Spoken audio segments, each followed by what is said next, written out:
Ghislain Deslandes, bonjour. Bonjour Thibault Liorade. Vous êtes directeur scientifique du master spécialisé médias de SCP Europe, qui est consacré au management des médias depuis 1997. Mais en parallèle, vous avez mené une carrière d'entrepreneur, notamment dans les médias numériques. Alors, on va évoquer ensemble ce qui a changé avec le numérique dans le management des médias.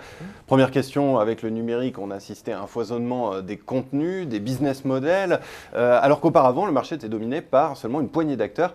Première question, est-ce que l'expression médias de masse vous paraît aujourd'hui obsolète ?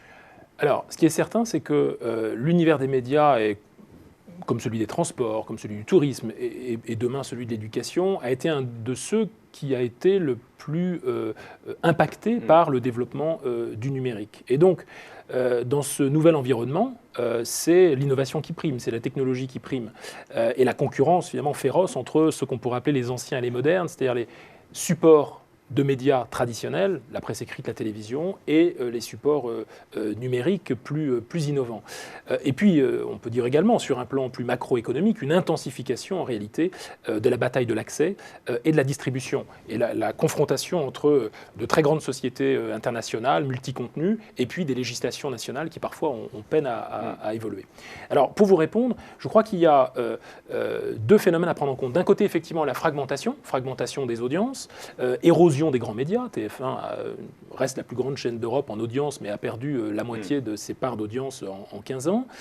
Et en même temps, paradoxalement, le développement international de cet univers-là. À la fois des formats télévisuels, The Voice par exemple, ou Qui veut gagner des millions, dont il existe, je crois, 117 au dernier comptage, 117 versions internationales. Les séries télévisées aujourd'hui, Les Revenants, Borgia, etc., sont réalisées et créées pour l'international. Et puis le cinéma, bien sûr. Il suffisait de prendre le métro ce matin pour voir que les wagons de la RATP sont repeints entièrement aux couleurs de Star Wars. Donc, il y a cette première tension-là. Ce qui n'est pas obsolète aujourd'hui, en revanche, c'est le fait que l'audience demeure le souci premier des médias. C'est d'ailleurs ce qui distingue les médias de la culture. Les médias ont défini une cible, la ménagère de moins de 50 ans, et on essaie de trouver la bonne programmation, les bons programmes. La culture, c'est le contraire, c'est-à-dire qu'on a une œuvre, on a un auteur, et ensuite on va programmer et faire la programmation de cette œuvre. Diriez-vous que c'est toujours la notion de convergence qui permet de bien comprendre la mutation des médias traditionnels vers les médias numériques ? Oui, j'ai tendance à répondre que oui, dans la mesure où l'avènement de protocoles de type IP, Internet Protocol, a ouvert la voie, on va dire, à une véritable convergence entre l'image animée, le son, le texte, etc. Et au fond, la convergence, très pratiquement, c'est regarder un film en rattrapage sur son mobile, c'est télécharger des œuvres littéraires sur Internet, etc., etc. Donc cette chose-là existe bien. La convergence, on pourrait dire, c'est la multidimensionnalité des supports médias entre eux, à partir de deux phénomènes que sont, un, la numérisation des contenus, et de l'autre, la multiplication des plateformes de distribution. Mais c'est là où la notion de convergence est un peu problématique, puisque si on considère que la convergence, c'est, on va dire, la tendance des médias à ne faire plus qu'un, on peut dire dans l'hypersphère, en réalité, les supports numériques se combinent les uns aux autres pour être sur un seul et même site. Ici, je dirais, il signe en même temps la démultiplication et la divergence des écrans et des supports. C'est ça la problématique. Donc, en définitive, on devrait limiter le sens de la convergence. On parle de guerre des écrans, donc limitons, je dirais, le sens de la convergence à l'interactivité des supports médias entre eux, à partir du moment où ils deviennent complémentaires, qu'ils interagissent et qu'ils sont en ligne avec les besoins de la société, finalement, et le goût des utilisateurs. Pour conclure, Ghislain Deslandes, quelles sont, à votre avis, les grandes tendances auxquelles les managers dans les médias doivent être particulièrement attentifs ? Alors, le mot attentif est bien trouvé. Je pense en effet que ce que les managers de médias doivent et devront faire, c'est être attentifs à l'évolution de leur environnement et à ce qui est en train de se passer.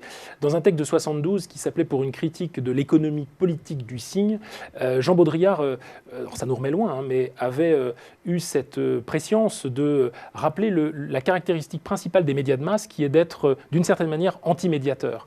Et c'est d'ailleurs ce qui fondait leur système de pouvoir et de contrôle. Aujourd'hui, avec les médias, les réseaux sociaux, ça ne peut plus se passer comme cela. Tout est en train d'évoluer. Le consommateur devient producteur, l'amateur défile professionnel, l'accès est privilégié sur la possession. La matière première, c'est la data. Finalement, ce qui est à vendre, c'est le consommateur lui-même. Bref, tout est en train d'être transformé. L'éditeur n'est plus en haut de la pyramide, il est l'architecte qui, au milieu, finalement... l'architecte de l'écosystème. Architecte de l'écosystème et de la communication qui est imaginable avec les différentes parties prenantes. Alors en termes de tendances, j'en verrai 3 pour simplifier les choses et pour en limiter le nombre. La première, c'est certainement être attentif à l'émergence de nouveaux business models. Si on s'intéresse à l'économie des médias, c'est évidemment impossible de faire autrement. On parle de beaucoup de choses en matière de VOD, en matière de choses comme autour de Twitter, autour du cinéma numérique, autour de la télévision mobile. Tous ces systèmes, certes, sont intéressants, mais n'ont pas forcément trouvé leur équilibre économique. Alors, est-ce que ça passera par de la philanthropie, par du financement public, par des systèmes d'économie basés sur le gratuit, avec le versionning, le windowing, la gift economy, telle que présentée par Chris Anderson, ou simplement des services professionnels à forte valeur ajoutée? Tout cela est en train de se développer et d'apparaître.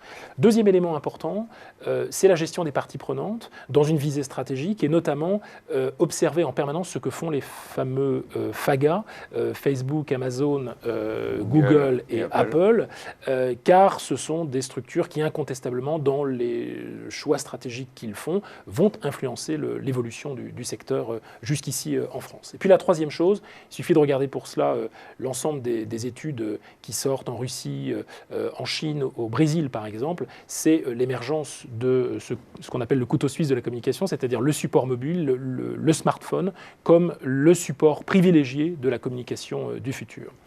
Ce qu'on pourrait dire peut-être en conclusion, c'est que les managers des médias ont la nécessité de comprendre l'évolution du monde dans lequel ils sont. Finalement, les médias ne sont pas en dehors de la société, d'où la nécessité, je crois, dans la formation qu'on leur donne, de s'intéresser à des disciplines aussi fondamentales que l'histoire des idées politiques, la sociologie des médias, la sémiologie de l'image, l'économie de la culture, et pas seulement, je serais tenté de dire, une visée universaliste des seules sciences de gestion.